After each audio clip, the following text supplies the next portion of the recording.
anggota ini adalah penyebab manusia ramai digumbankan oleh Allah ke dalam neraka. Wal'iyazubillah.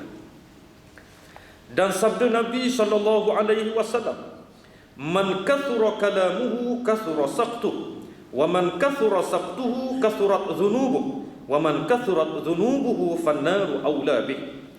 Maksudnya, sesiapa yang banyak kata-katanya, nescaya banyaklah tersalah. Bila bercakap banyak, tuan-tuan sekalian, banyak yang tersalah. Siapa yang banyak sesalahnya, nescaya banyaklah dosanya. Dan sesiapa yang banyak dosanya, maka api neraka itu lebih utama dengannya. Tuan-tuan sekalian, yang ni dilalui oleh kita semua. Sebab itu, kita perlu mempelajari ilmu untuk kawal diri, ilmu untuk kontrol. Kalau kita bersama dengan orang yang banyak bercakap, maka kita akan banyak bercakap. Kalau kita duduk dalam majlis orang yang mengumpat cela, maka pada waktu tersebut banyaklah majlis mengumpat cela. Dulu tuan-tuan sekalian, majlis seperti ini duduk dalam majlis bulatan ataupun dalam majlis lepak santai antara manusia dengan manusia lain. Tapi hari ini kita berada dalam dunia moden. Fitnah mengumpat berlaku hanya melalui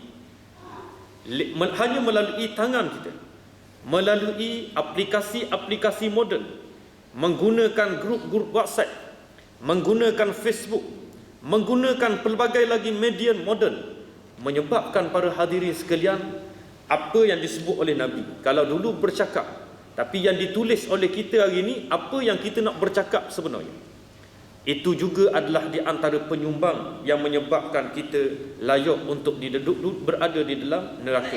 Fannaru aula bih, neraka itu lebih baik, lebih utama dengannya. Juga kita memohon lindungan daripada Allah Subhanahu wa taala wal iyazubillah daripada ujian seperti ini. Ketahuilah bahawa lidah itu banyak kebinasaannya, tetapi memadai bagimu dengan beramal satu ayat Al-Quran yang mulia, tertolak kesemuanya, iaitu firman Allah Subhanahu wa taala, "La khaira fi kathirin min najwahum illa man amara bi sadaqatin aw ma'ruf." Maksudnya, tidak ada kebaikan pada kebanyakan bisik-bisikan mereka, kecuali bisik-bisikan orang yang menyuruh bersedekah atau berbuat kebaikan.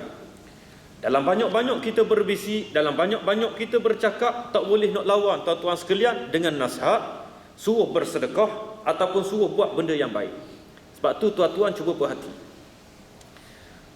siapa lebih hebat antara Saidina Abu Bakar As-Siddiq radhiyallahu an dibandingkan dengan Saidina Umar Al-Khattab radhiyallahu an? Ini di antara dua sahabat yang terkemuka.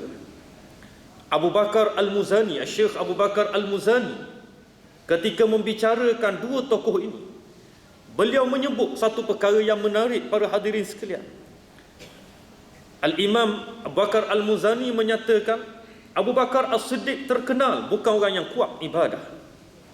Tahukah tuan-tuan sekalian, Abu Bakar As-Siddiq bukan orang yang bangun malam setiap malam untuk beribadah.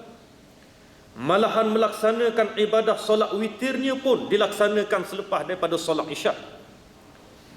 Kenapa dia buat selepas daripada solat isyak?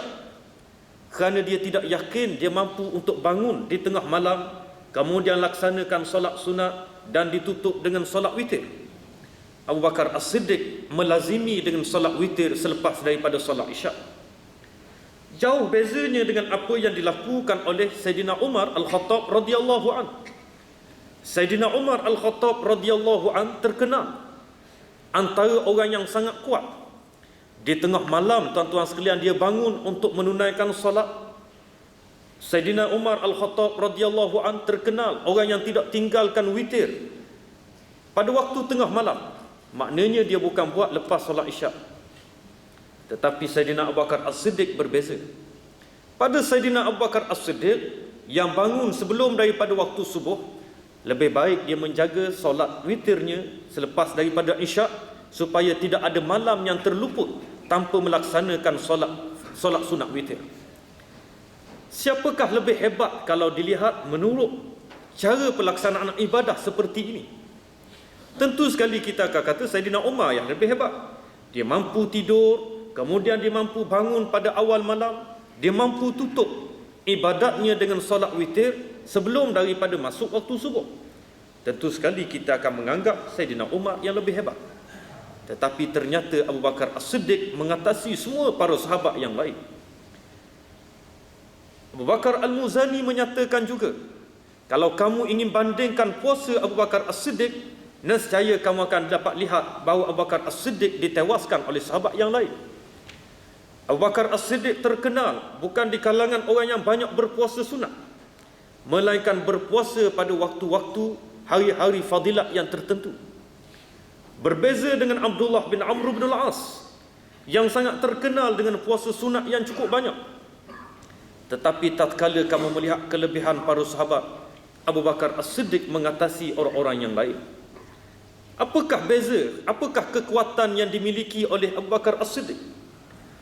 Rahsianya para hadirin sekalian disebut oleh Al-Imam Abu Bakar Al-Muzani, rahsianya adalah kerana dia yakin, keyakinan yang tinggi berada di dalam lubuk hati Saidina Abu Bakar As-Siddiq. Tidakkah beliau digelar sebagai As-Siddiq, orang yang paling membenarkan? Bukan sahaja percaya, dia membenarkan juga, keyakinan yang tinggi.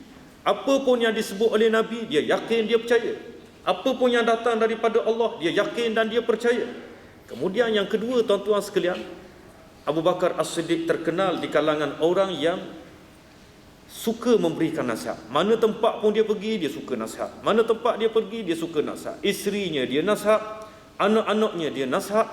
Tuan-tuan sekalian, lihat saja kepada Aisyah radhiyallahu anha yang baru saja memakai pakaian yang baru, tapi sangat teruja. Sangat teruja, dia kata cantiknya pakaian aku, jahitannya cukup bagus, macam-macam lah perkara yang disebut oleh Aisyah. Abu Bakar As-Siddiq menegur, Nabi tidak izin buat perkara ni. Kita boleh pakai pakaian baru, tapi jangan takjub dengan pakaian yang baru, kerana ini menimbulkan takabur kepada Allah. Didik kepada anaknya sendiri, didik kepada rakan-rakan yang lain, sentiasa memberi nasihat. Hari wafat Nabi, Abu Bakar As-Siddiq yang memberikan nasihat. Man kana ya'budu Muhammadan fa inna Muhammadan qad mat, wa man kana ya'budu Allah fa inna Allah hayyul la yamut. Siapa yang menyembah Muhammad, Muhammad telah wafat. Siapa yang menyembah Allah, Allah itu kekal hidup, tidak akan mati. Para hadirin sekalian, ucapan-ucapan bernas, nasihat yang baik ini diamalkan oleh Sayyidina Abu Bakar As-Siddiq. Akhirnya dengan dua perkara ini, Abu Bakar As-Siddiq mendapat kelebihan tinggi di sisi Allah. Apatah lagi kita, para hadirin sekalian, bukan semua daripada kalangan kita mampu beribadah seperti orang lain. Mampu bangun pada tiap-tiap malam, dalam keadaan kita tidur pukul 10, kemudian kita bangun tuan-tuan sekalian pada pukul 3, bertahajud, kemudian datang balik kerja pada awal pagi. Bukan semua daripada kalangan kita mampu. Ada di kalangan kita, bila buat sekali, datang ke office terus tertidur, tuan-tuan sekalian. Tengah-tengah mesyuarat kita tertidur. Islam tidak menuntut kita buat sehingga menyebabkan kita lemah tubuh badan kita. Ada ketikanya kita boleh untuk buat dengan kadar kemampuan. Ada orang mampu berpuasa Isnin Khamis dia mampu berpuasa, bagus. Ada di kalangannya dia tak mampu berpuasa, dia hanya mampu berpuasa bersempena dengan hari Arafah, bersempena dengan hari kelebihan-kelebihan yang disebut oleh Nabi, hari Ashura dan seumpamanya. Dia buat perkara tersebut, tak ada masalah, alhamdulillah. Maka oleh kerana itu tuan-tuan sekalian, yang paling baik untuk kita kejar adalah memberikan nasihat yang baik dan juga perintah menyarankan supaya bersedekah sebagaimana kandungan surah An-Nisa. Saya habiskan sikit lagi dalam satu perenggan. Makna ayat ini, engkau tiada berkata-kata pada apa yang tiada memberi manfaat kepadamu, dan engkau simpankan perkataanmu itu pada sesuatu yang memberi faedah, maka padanya itu ada kelepasan daripada kebinasaan dunia dan akhirat.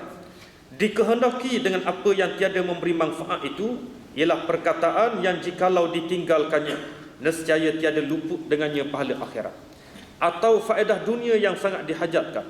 Dan sesiapa yang menyimpan perkataannya pada yang bermanfaat, nescaya sedikitlah perkataannya.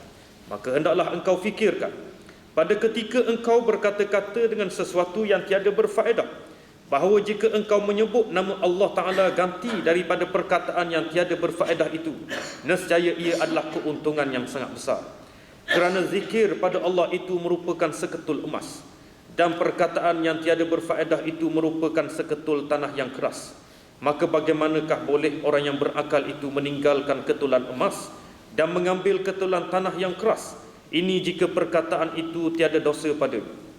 Maka jika perkataan itu ada dosa padanya, nescaya rugilah ia dengan sebab meninggalkan ketulan emas dan mengambil gantinya seketul bara api. Dan yang demikian itu adalah kerugian yang sangat besar.